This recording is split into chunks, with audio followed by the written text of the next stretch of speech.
Apa yang telah Anda berikan kepada Tuhan, apapun yang tersisa dari waktu dan tenaga Anda, sekecil apapun yang Anda bisa berikan, sudahkah Anda memahami prinsip-prinsip dalam pasal-pasal dalam kitab Imamat ini atau belum?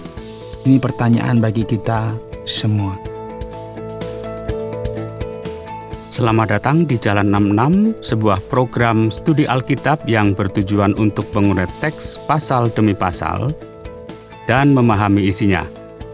Kita akan belajar Alkitab bersama di bawah bimbingan Pak Yohanes, guru kita, saya Oti Priambodo, tuan rumah Anda, dan kita sedang mengikuti seri tentang kitab Imamat.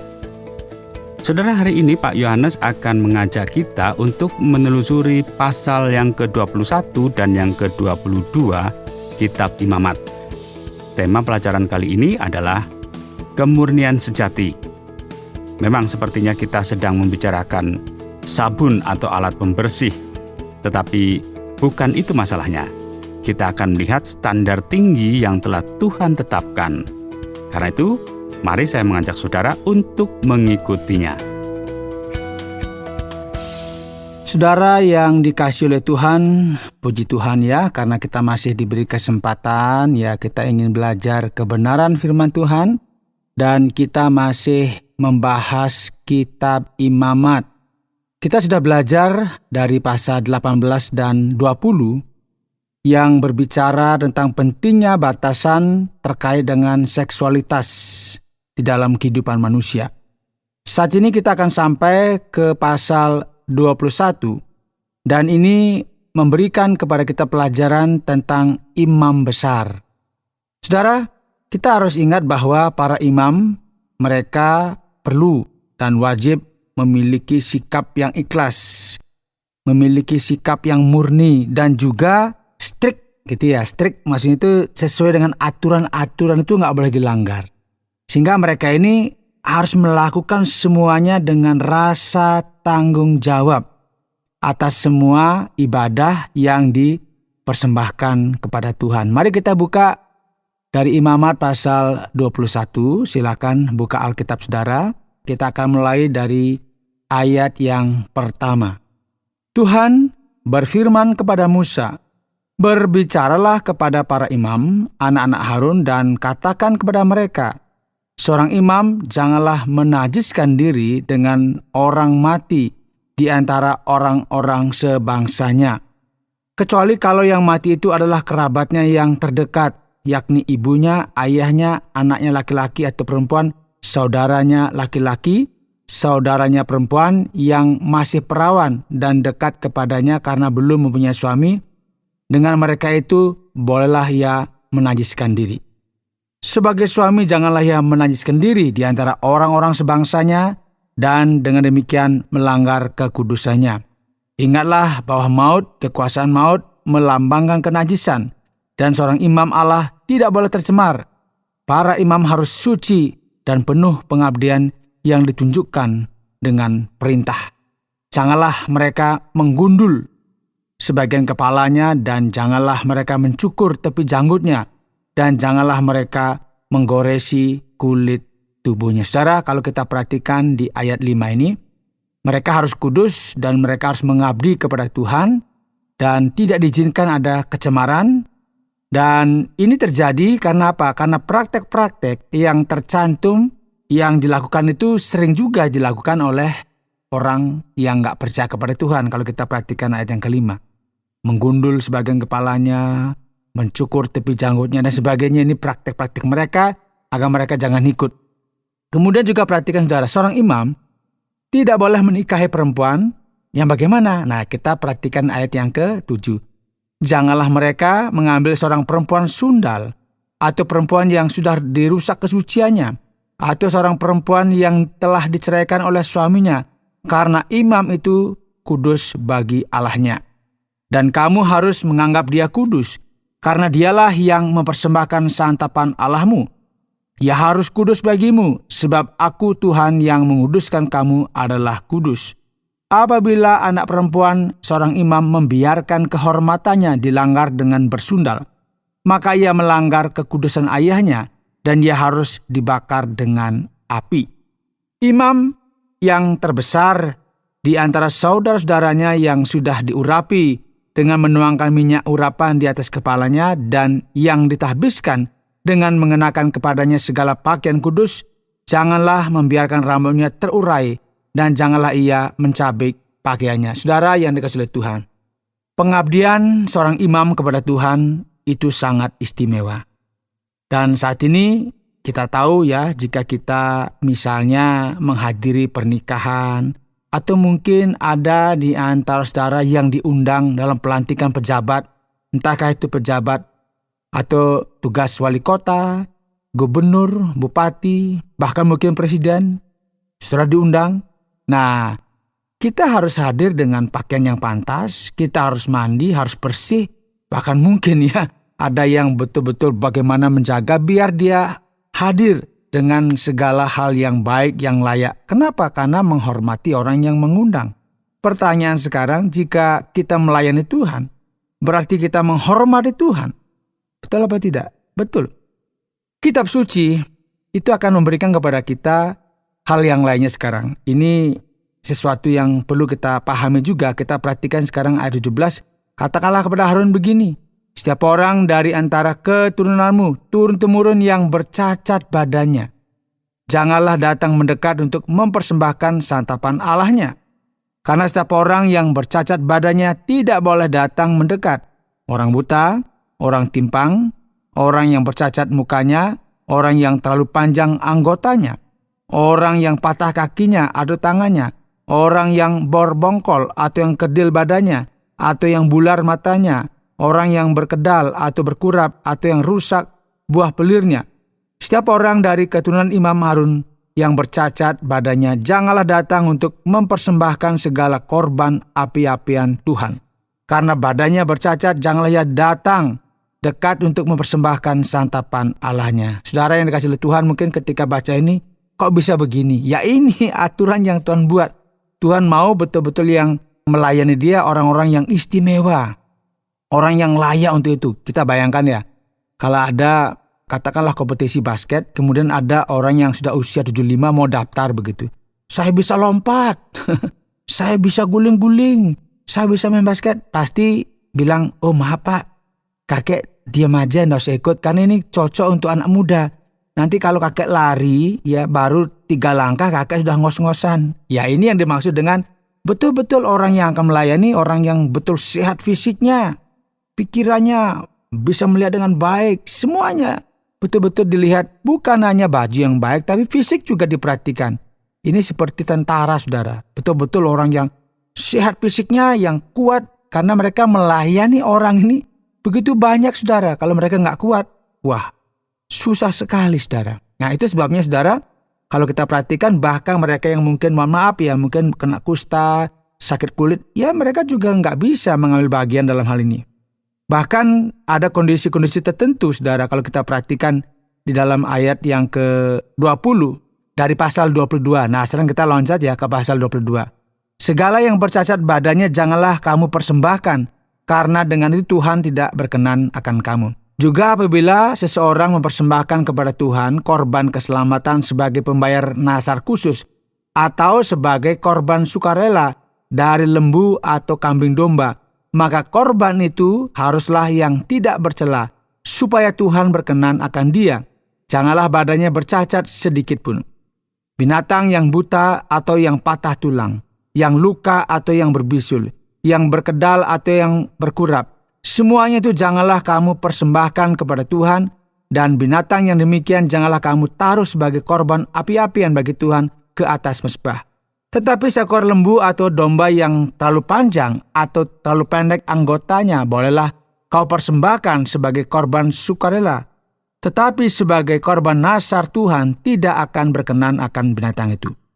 Tetapi binatang yang buah pelirnya terjepit, ditumbuk, direnggut atau dikerat, janganlah kamu persembahkan kepada Tuhan. Janganlah kamu berbuat demikian di negerimu. Juga dari tangan orang asing janganlah kamu persembahkan sesuatu dari semuanya itu sebagai santapan Allahmu, karena semuanya itu telah rusak dan bercacat badannya. Tuhan tidak akan berkenan akan kamu karena persembahan itu. Saudara yang dikasihi oleh Tuhan, imam tidak hanya harus murni, harus bersih. Tetapi orang yang mempersembahkan korban juga sama. Apa masalah utama yang kita temukan dalam kehidupan orang-orang yang mencoba mendekati Tuhan? Ya, karena mereka kehilangan referensi tentang Tuhan itu sendiri. Mereka lupa bahwa Tuhan itu kudus, Tuhan itu berkuasa, Tuhan itu maha besar. Dan kita harus ingat ketika kita mendekati, ketika kita membawa persembahan kepadanya, kita harus juga pikirkan bahwa kita membawa persembahan kepada Allah yang kudus, Allah yang dahsyat. Nah, ini kadang-kadang ketika kita datang kepada katakanlah gubernur, kepada orang-orang yang hebat dan sebagainya, ini kan orang datang dengan rasa penuh hormat ya, karena mereka ini adalah tokoh-tokoh. Bahkan ketika ada artis yang besar pun itu dijaga dengan luar biasa. Ini saudara, kepada mereka orang memperlakukan secara khusus. Kenapa? Kepada Tuhan seakan-akan mungkin dianggap meremehkan. Tetapi kita lihat tadi, Tuhan itu mengatur semuanya, kamu harus menghormati Tuhan. Karena Tuhan itu adalah Allah yang besar. Kita nggak boleh sembarangan kepada Tuhan. Makanya ketika kita membawa persembahan kepada Tuhan, sesuatu yang kita bawa kepada Tuhan, kita nggak mungkin akan membawa hal-hal yang terburuk, yang jelek, bahkan binatang yang sudah mati, yang sudah rusak, yang terserang penyakit, nggak boleh. Dan ini pun sebenarnya nggak boleh dijual juga pada saat itu, karena ini hal-hal yang dilarang. Karena sesuatu yang dibawa kepada Tuhan, itu adalah sesuatu yang betul-betul istimewa dan khusus, dan berbeda sama sekali. Dan mengapa demikian? Karena Allah itu Allah yang kudus. Ini yang menjadi sebab saudara yang dikasihi oleh Tuhan. Ketika kita berada di hadapan Allah yang Maha Kuasa, baik itu seorang imam, baik itu umat, itu mereka betul-betul ketika mempersembahkan sesuatu kepada Tuhan, mereka mempersiapkan diri mereka agar mereka betul-betul bersih, mereka betul-betul murni di hadapan Tuhan. Ingatlah saudara, ibadah kita di hadapan Allah yang begitu istimewa haruslah bersifat murni. Inilah pesan yang kita peroleh dari 2 pasal yang telah kita baca, baik pasal 21 dan 22. Terima kasih Pak Yohanes. Seorang pendeta di sini atau imam, apakah semuanya ini berarti bahwa dia boleh gagal sama sekali? Dia seorang yang memang harus tangguh dan bisa dibilang sempurna begitu. Ya, dari apa yang kita baca, memang dijelaskan seorang imam itu harus seorang yang tangguh, kuat. Karena memang perannya sangat vital ketika mereka harus membawa persembahan umat yang datang saat itu. Bukan berarti imam nggak boleh salah. Dia pernah melakukan kesalahan. Bahkan kita perhatikan di dalam pasal 4 dari kitab Imamat, itu ada pedoman atau aturan yang harus dilakukan ketika seorang imam itu berbuat salah atau berbuat dosa atau bersalah kepada umat. Maka ada hukum tentang bagaimana seorang imam harus mempersembahkan korban sebagai penebusan dosanya sendiri. Ini bukti bahwa imam bukanlah manusia yang sempurna. Ia tidak diharapkan untuk tidak pernah gagal. Ia hanya satu-satunya pribadi yang menghadapkan manusia di hadapan Allah, yang memungkinkan manusia untuk mendekat kepada Allah yang di mana kita tahu hubungan itu telah rusak. Tanggung jawab seorang imam itu sangat besar dan menuntut agar mereka mengikuti prinsip-prinsip yang ada di dalam Alkitab. Ketika seseorang lebih mengenal Tuhan, maka orang itu seharusnya lebih banyak dituntut. Itu wajar ya. Jadi, pertanyaan tadi, tidak ada anggapan bahwa seorang imam itu sempurna, bahwa ia tidak akan pernah gagal atau berdosa. Tidak seperti itu. Ia juga punya cara, saudara, untuk mengatasi masalah dan dosa-dosanya di hadapan Tuhan. Pendeta atau imam itu tampaknya menjadi panutan bagi seluruh komunitas. Namun mengapa putri pendeta misalnya harus dihukum seberat itu? Semua orang pasti akan mengawasinya untuk melihat apakah dia akan melakukan sesuatu yang salah. Sebuah tanggung jawab besar bagi sebuah keluarga. Ya, ketika kita baca tadi ada bagian yang mengatakan bahwa seorang putri imam itu tidak boleh melakukan hal-hal yang dilarang. Secara khusus ini berkaitan dengan dia menjadi seorang yang pekerja seks komersial, katakanlah seperti saat itu begitu ya. Hal-hal yang dilarang. Yang ini pada masa itu akan mendapat hukuman yang berat. Di balik prinsip ini, bahwa seorang imam itu sebagai wakil kemurnian di hadapan Tuhan. Seorang yang harus berusaha untuk taat. Nah, sekarang kita tahu bahwa jika seseorang berada dalam situasi di mana ia orang yang penting, orang yang berarti, katakanlah dia presiden dari sebuah perusahaan, kemudian tiba-tiba dalam keluarganya ada masalah. Katakanlah ada sesuatu yang menyebabkan dia cacat secara etika dan sebagainya, tentu ini akan mempengaruhi kredibilitas perusahaan itu. Bahkan dia bisa kehilangan kedudukannya. Jadi ini kira-kira pemikirannya seperti itu. Jadi ketika anak seorang imam, dia melakukan sesuatu yang pada masa itu terkait dengan hal-hal yang amoral, maka ini sesuatu yang harus diselesaikan.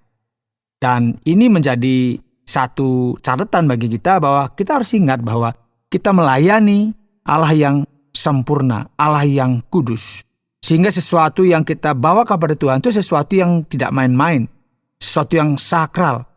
Sehingga ketika seseorang tidak lagi melihat bahwa yang dilayani adalah Allah yang kudus, Allah yang suci, maka dia akan melakukan hal-hal yang mungkin menjadi kebiasaan orang pada saat itu. Itu sebabnya ada hukuman yang sangat berat bila ada anak perempuan dari imam itu melakukan pelanggaran seksual. Contohnya yang saya katakan tadi, pada masa itu mungkin menjadi pekerja seksual komersial begitu ya, atau sesuatu yang berhubungan dengan hal-hal yang amoral begitu, ini akan menjadi berat dan itu ada tanggung jawab dari imam untuk menyelesaikan semuanya ini. Sehingga dari hal ini kita harus lihat bahwa setiap kita itu bertanggung jawab kepada Tuhan. Kenapa? Karena kita melayani Allah yang hidup, melayani Allah yang kudus, melayani Allah yang berkuasa. Kalau misal seorang anak perempuan dalam kasus ini, seorang pendeta, tahu bahwa ia tengah melakukan kesalahan yang dapat merugikan ayahnya dan pekerjaannya, profesinya, maka ia bisa saja melakukan sesuatu yang sudah direncanakan, bukan? Ya, ini kita nggak tahu ya ketika terjadi sesuatu yang dikatakan tadi ya. Ada sebuah kesalahan yang dilakukan dan tentunya ini merugikan profesi atau pekerjaan orang tuanya atau keluarganya. Dan tentunya ini sesuatu yang akan merusak keluarga, merusak pekerjaan, merusak masa depan. Dan tentunya kita lihat ada banyak contoh-contoh ya di dalam kitab suci. Ada anak-anak dari para imam itu melakukan kekeliruan, misalnya Imam Eli dan sebagainya.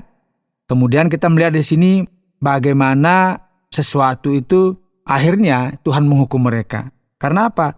Karena ini mereka sudah, katakanlah, bukan hanya memberontak kepada orang tuanya, tetapi sebenarnya dia sudah memberontak kepada Tuhan yang memiliki pelayanan itu.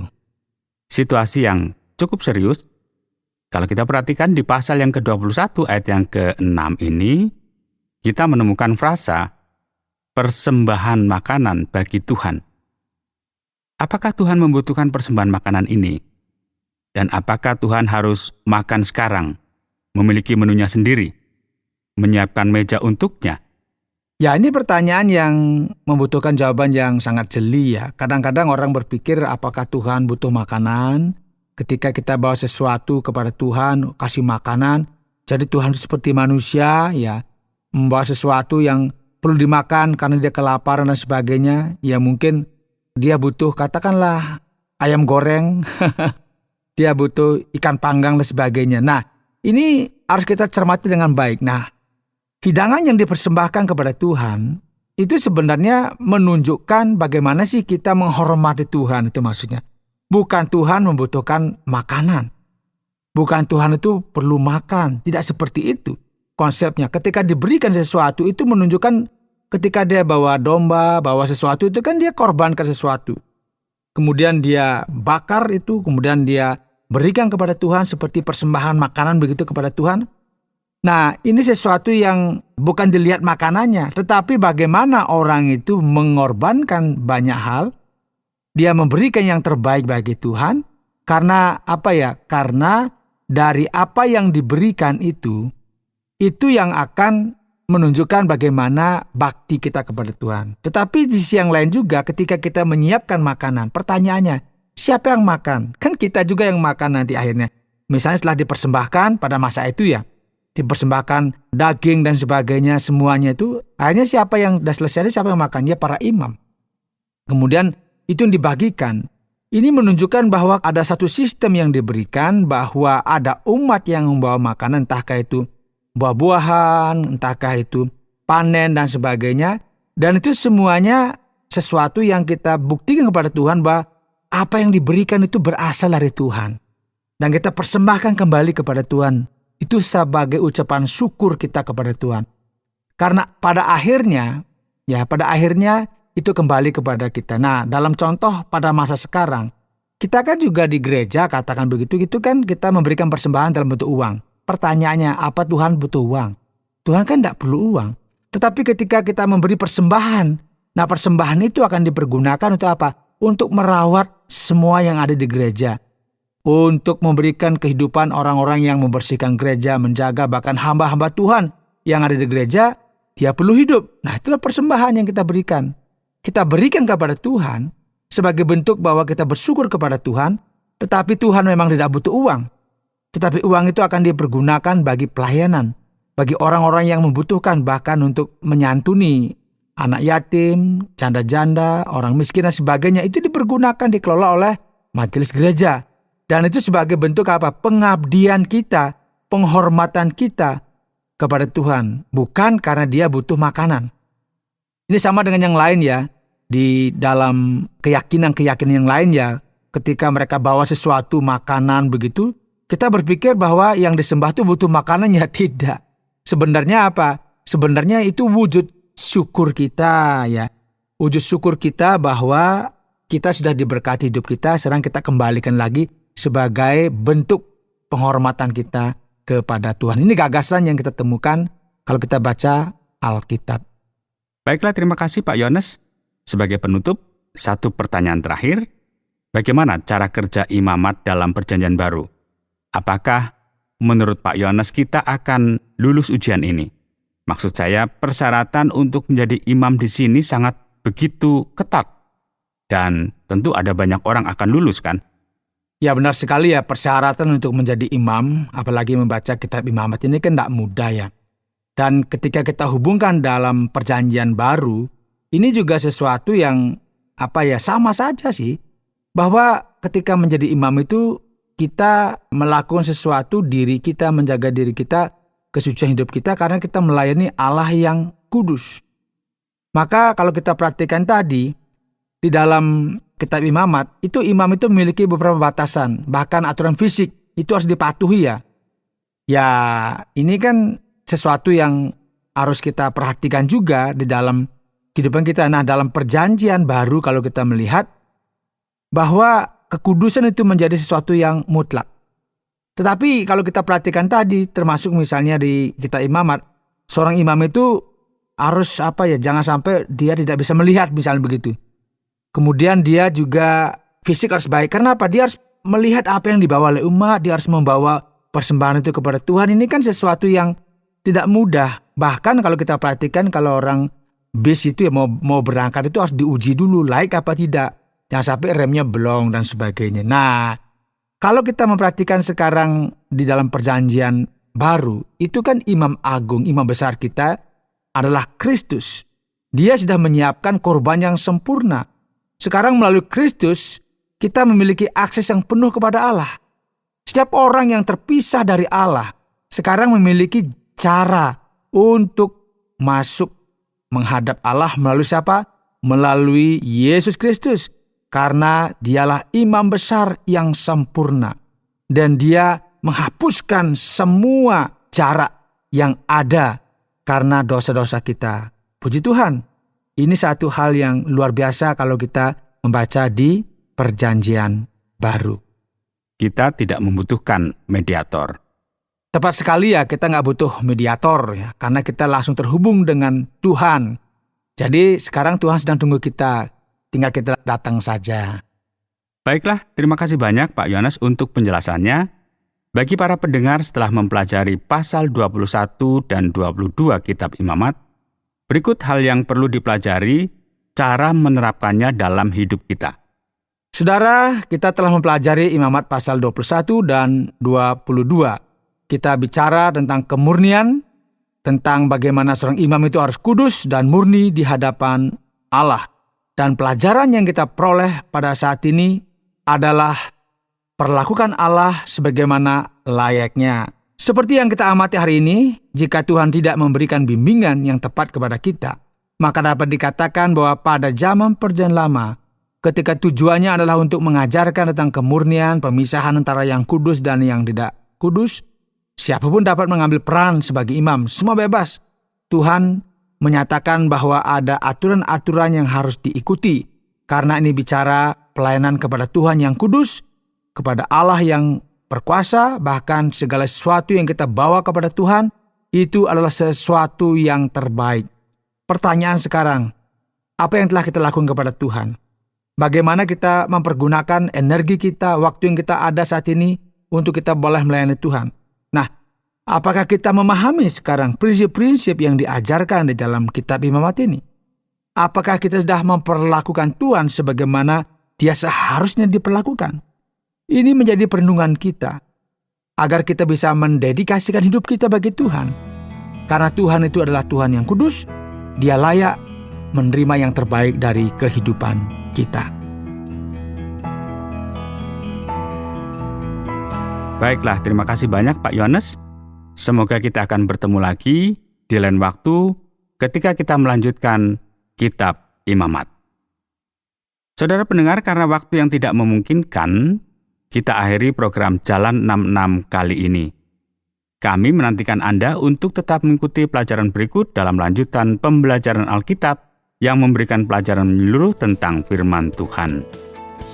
Jika Anda memiliki pertanyaan atau berespon terhadap topik berhubungan dengan program ini, silakan menyampaikan melalui WhatsApp ke nomor 081 333 777 386. 081 333 777 386. Terima kasih atas perhatian Anda.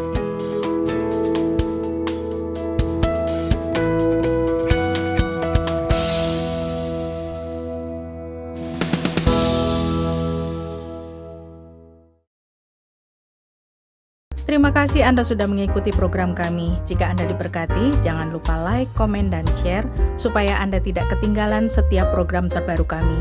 Jangan lupa juga untuk subscribe channelnya dan nyalakan loncengnya.